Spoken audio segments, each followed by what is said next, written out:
अस्सलाम वालेकुम स्टूडेंट्स। आज हमारा टॉपिक है सिंक्रोनाइज और सिंक्रोनाइज मैसेज पासिंग। तो पहले भी हम लोगों ने डिस्कस कर लिया इसके बारे में, आज भी दोबारा डिस्कस कर लेते हैं। कुछ चीज़ें हैं जो अभी रहती हैं, इसके बारे में पढ़ना है, इसकी फंक्शनलिटी इसके बारे में पढ़ेंगे, इसके कौन कौन से बेनिफिट्स हैं और क्या डिफरेंस है दोनों के अंदर, ये भी देखेंगे। When two or more process or program where to want to communicate with each other in a parallel system, they send and receive messages. There are two main ways to do this. ठीक है, synchronise के बारे में पहले भी बताया था, मैं दोबारा बता रही हूँ कि आप दो प्रोसेस हैं जो एक दूसरे से कम्युनिकेट करें, एक दूसरे को डेटा शेयर करना चाह रहे हैं, जो कि डिफरेंट दो प्रोसेस हैं जो एक दूसरे को से कम्युनिकेट करना चाह रहे हैं, एक दूसरे को डेटा शेयर करना चाह रहे हैं। ठीक है, अब वो किस तरीके से करेंगे, या तो वो सिंक्रोनाइज होकर करेंगे या वो एसिंक्रोनाइज होकर करेंगे। अभी इस वीडियो में हम सिंक्रोनाइज मैसेज पासिंग के बारे में डिस्कस कर रहे हैं, तो पहले उसके ऊपर फोकस करते हैं।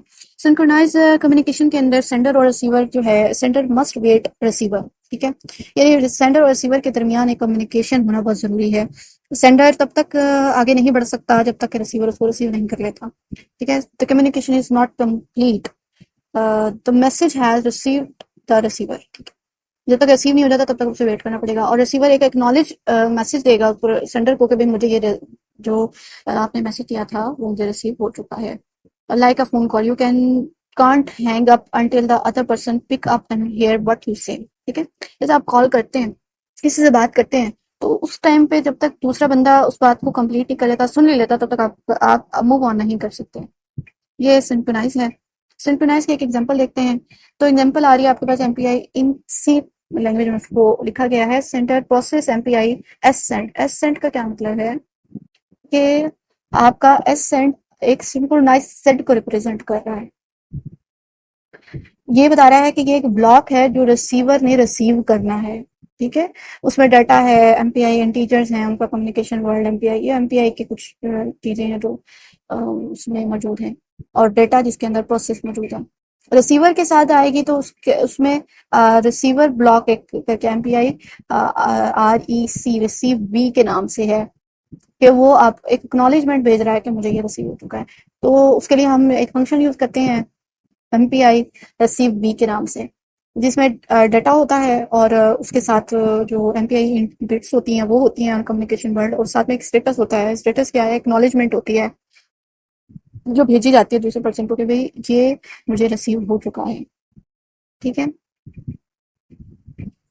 ये वही चीजें हैं कि सेंडर प्रोसेस बनाएगा, मैसेज बनाएगा। क्या क्या स्टेप है, पहले से मैसेज एक बनाना, फिर रिसीवर का उस टाइम पे प्रेजेंट होना, फिर तीसरी चीज आती है सेंडर का मैसेज सेंड करना, और चौथा ये एक जो स्टेप आता है वो होता है रिसीव करना, और साथ में एक्नॉलेजमेंट देना और कम्युनिकेशन पॉइंट करना। ये सारे स्टेप आते हैं इसके अंदर।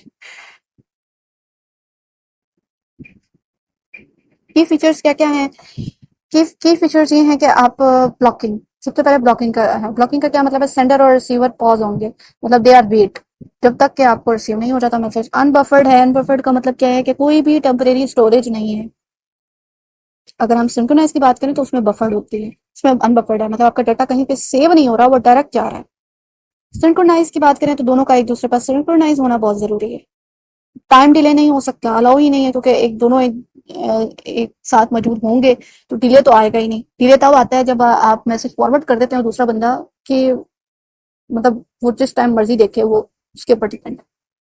Based on Horace CSP model, ये इस पर बेस्ड करता है। ठीक है, 1978 के अंदर एक मॉडल इंट्रोड्यूस किया गया था, ब्लॉकिंग के नाम कॉन्सेप्ट को लॉन्च किया गया था। उसके बाद है आपके पास एसिंक्रोनाइज मैसेज पासिंग। एसिंक्रोनाइज में क्या होता है कि जो सेंडर होता है वो वेट नहीं करता रिसीवर का कि रिसीवर मौजूद हो उस टाइम पे, बाउंडिंग नहीं है। इसमें मैसेज को सेंड कर दिया जाता है और एक टास्क नेक्स्ट टास्क पर सेंडर जो है मूव ऑन कर देता है। Like an email, you write and send it and go back to your work without waiting for the other person to read it. इसके क्या क्या फीचर्स हैं, फीचर्स ये हैं कि आप नॉन ब्लॉकिंग का कॉन्सेप्ट है, उसमें ब्लॉकिंग था ना, बाउंड कर दिया था सेंडर, एक जो है वो बाउंड हो गया है रिसीवर के ऊपर, बट यहाँ पर आपके पास नॉन ब्लॉकिंग है, फील फ्री है वो। ठीक है, वो सेंडर ने सेंड कर दिया मैसेज, वो किसी ना किसी बफर में जाके सेव हो जाएगा। बफर कम्युनिकेशन के आप टेम्परेरी डाटा किसी ना किसी बफर के अंदर सेव हो जाएगा, जैसे ईमेल है वो आपकी क्लाउड पर कहीं ना कहीं सेव हो जाती है। नो नो सिंक्रोनाइज नीडेड को, दोनों इंडिपेंडेंटली वर्क करते हैं, सिंक्रोनाइज नहीं होते। ठीक है, एक दूसरे के ऊपर डिपेंड नहीं करते। हाई कंकरेंसी का क्या मतलब है कि हम मल्टीपल टास्क एक ही टाइम पर हो सकते हैं, क्योंकि क्योंकि प्रोसेस जो है वो प्रोसेसर जो है वो बिजी नहीं है, वेटिंग पर नहीं है, वो डिले नहीं आ रहा। सेंड मोड्स इन एमपीआई, इसमें आपके पास मोड्स होती हैं जिनको यूज किया जाता है। एक एग्जांपल है सिंक्रोनाइज मैसेज पासिंग की, वो देख लेते हैं। इस सिंक्रोनाइज मैसेज पासिंग के अंदर सबसे पहले आपके पास जो आती है वो आता है कि आपने एक बफर अटैच करनी है साथ में। ठीक है, बफर जो होती है एक टेम्परेरी मेमोरी होती है जो प्रोवाइड कर दी जाती है एक प्रोसेस को, कि इसके अंदर आपका डाटा सेव हो जाएगा, ताकि वो दूसरे यूजर को जो जिसको आपने सेंड किया है उसको दिख सके। उसके बाद आपके पास 20 सेंट के नाम से एक बनाया जाता है कि एक सेंडर है जो सेंड कर रहा है मैसेज, और एमपीआई आर रिसीव बी के नाम से एक फंक्शन है जिसके अंदर हम जो रिसीवर है उसका स्टेटस वगैरह आता है, एक एक्नॉलेजमेंट आती है। ठीक है, तो वो चीज यहाँ पे डिपेंड है। बस ये एक प्रोसेस बताया था कि सिंक्रोनाइज मैसेज पासिंग होती किस तरीके से है, कि पहले बफर्ड आता है, बफर्ड एक बनाई जाती है। उसके बाद सेंडर जो होता है वो अपना डाटा जो उसे सेंड करना होता है वो अपने एमपीआई वी सेंड के नाम के फंक्शन के अंदर डाटा लिख देता है। उसके बाद रिसीवर जो होता है वो रेडी नहीं होता, तो जाहिर सी बात है वो मैसेज किसी न किसी बफर के अंदर स्टोर होगा। उससे कॉमन वर्ल्ड को भी यूज किया गया है। फिर उसके बाद आपके पास आता है रिसीवर का। रिसीवर जो होता है वो अपना मैसेज जो है साथ स्टेटस उसका आता है, कि रिसीवर जो होता है वो रेडी होता है रिसीव जब करेगा वो, तो उसकी जो स्टेटस है एक्नॉलेजमेंट है वो उसको पहुंच जाएगी। एमपीआई सेंडर मोड्स जो अभी भी डिफाइन किए हैं ये सारी वही हैं जो अभी सारी बता दी हैं तकरीबन। आई थिंक ये सारा कॉन्सेप्ट क्लियर हो गया होगा।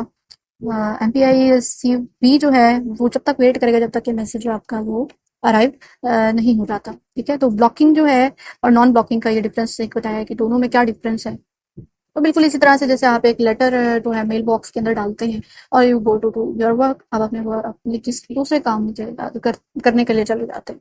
तो बिल्कुल उसी तरीके से आपके पास ये सिंपल है। फीचर्स ये वही है कि परफॉर्मेंस किसकी सबसे बेटर है। अगर हम परफॉर्मेंस की बात करें तो परफॉर्मेंस जो है वो एसिंक्रोनाइज की बहुत अच्छी है, क्योंकि इसमें डिले नहीं है। ठीक है, और एक बफर्ड है जो हम यूज करते हैं, बफरिंग के कॉन्सेप्ट को यूज किया जाता है, ब्लॉकिंग नहीं है, इंडिपेंडेंट है। ठीक है, इसके बाद हमारे पास आता है कि हम ये यूज कहाँ कहाँ करते हैं, हम कब कब कब इसको यूज करना होता है। जब हमें कोई ऐसा सिस्टम बनाना होता है जहाँ पर हमें बेटर परफॉर्मेंस चाहिए और टास्क इंडिपेंडेंटली वर्क कर रहे हैं और लार्ज स्केल की एक हो तो डिस्ट्रीब्यूटेड सिस्टम हो, तो वहां पर हम एसिंक्रोनाइज को यूज करते हैं। सिंक्रोनाइज वहाँ यूज होती है जहाँ स्ट्रिक्ट बाउंडिंग होती है, बहुत स्मॉल एरिया को जो टाइटली कपल्ड सिस्टम होते हैं उनके अंदर हम इसको यूज करते हैं। ठीक है, और टाइटली कपल्ड